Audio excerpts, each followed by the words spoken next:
Les attaques envers les crypto-boys se multiplient, les gars.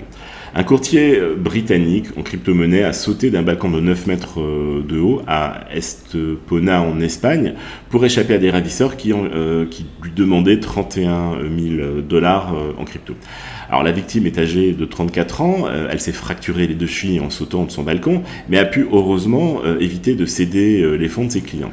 La police espagnole de Malaga a arrêté les 3 suspects britanniques après l'incident.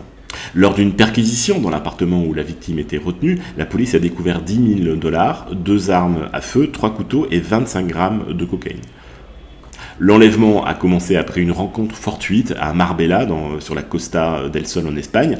Le courtier avait accepté une invitation à boire un verre dans l'appartement à Estepona d'un des suspects. Une fois sur place, les ravisseurs ont menacé de le torturer et de le tuer s'il ne transférait pas 30 000 euros en crypto depuis les comptes de ses clients. Ces ravisseurs l'ont attaché et exigé l'accès à ses wallets. La victime a réussi à alerter les autorités en simulant la transmission de codes d'accès lors d'un appel téléphonique. Alors, figure-toi qu'il a parlé en hindi pour éviter que ses ravisseurs ne le comprennent et a informé du coup un ami qui se trouvait à Londres de sa situation.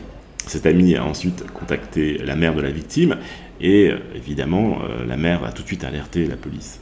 Les 3 suspects sont inculpés pour enlèvement et agression. Alors les gars, ce drame fait écho à d'autres incidents similaires, j'en ai déjà parlé dans une vidéo précédente, mais il y a récemment eu un drame en janvier dernier lorsque David Ballan, cofondateur de Ledger, a été enlevé et mutilé, on lui a coupé un petit doigt. 10 suspects âgés de 20 à 40 ans ont été arrêtés dans le cadre de cette horrible affaire. Bien que les médias se concentrent sur les cryptos des multimillionnaires, ou dans le cas d'incidents spectaculaires, il est probable que beaucoup d'autres attaques ont été commises et n'ont pas été signalées.